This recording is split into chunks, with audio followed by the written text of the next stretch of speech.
अस्सलाम वालेकुम, मैं सहर खान गोल्डन टाइम्स में आपका खैर मकदम करती हूँ।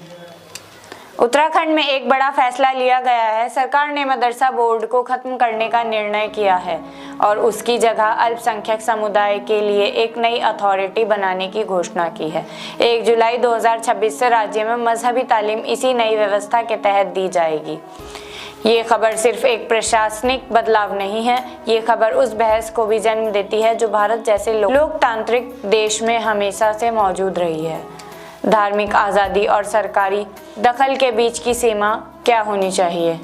संविधान ने हर नागरिक को अपने धर्म का पालन करने और धार्मिक शिक्षा देने का अधिकार दिया है। इसलिए अल्पसंख्यक समाज के एक हिस्से की ये चिंता भी समझ में आती है कि कहीं ये कदम धार्मिक संस्थानों की आज़ादी को सीमित करने की कोशिश तो नहीं है। लेकिन इसी कहानी का दूसरा पहलू भी है जिसे नज़रअंदाज नहीं किया जा सकता।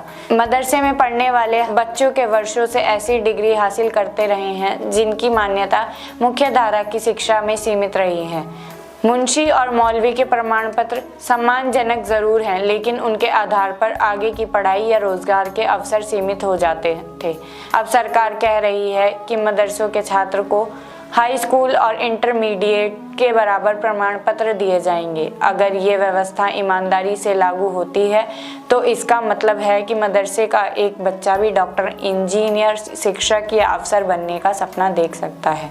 यानी सवाल सिर्फ ये नहीं है कि सरकार क्या कर रही है, बल्कि ये भी है कि क्या ये कदम बच्चों के भविष्य को बेहतर बनाएगा। हालांकि रास्ता आसान नहीं है। नए नियमों के तहत मदरसों को 3 साल की ऑडिट रिपोर्ट देनी होगी, सोसाइटी रजिस्ट्रार में पंजीकरण कराना होगा, खेल कूद की जगह और प्रशिक्षित शिक्षकों की व्यवस्था करनी होगी।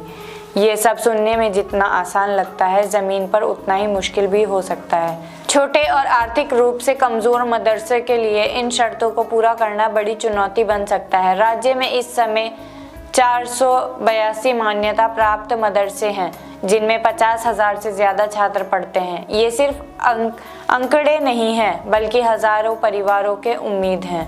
इसलिए ज़रूरी है कि ये बदलाव सिर्फ कागज़ों का सुधार ना बन जाए, बल्कि बच्चों की ज़िंदगी बदलने का जरिया बने। सरकार को भी ये समझना होगा कि शिक्षा सुधार का रास्ता भरोसे से गुजरता है, शक से नहीं। और समाज को भी ये सोचना होगा कि अगर मजहबी तालीम के साथ आधुनिक शिक्षा जुड़ती है तो इससे किसी की पहचान कमज़ोर नहीं होती, बल्कि भविष्य मजबूत होता है। आखिरकार शिक्षा का मकसद सिर्फ डिग्री देना नहीं होता, शिक्षा का मकसद होता है एक ऐसा इंसान तैयार करना जो अपने मजहब से भी जुड़ा रहे और दुनिया से भी। अगर उत्तराखंड का ये प्रयोग बच्चों के भविष्य को रोशन करता है तो ये सिर्फ एक प्रशासनिक फैसला नहीं रहेगा, ये एक सामाजिक बदलाव बन जाएगा।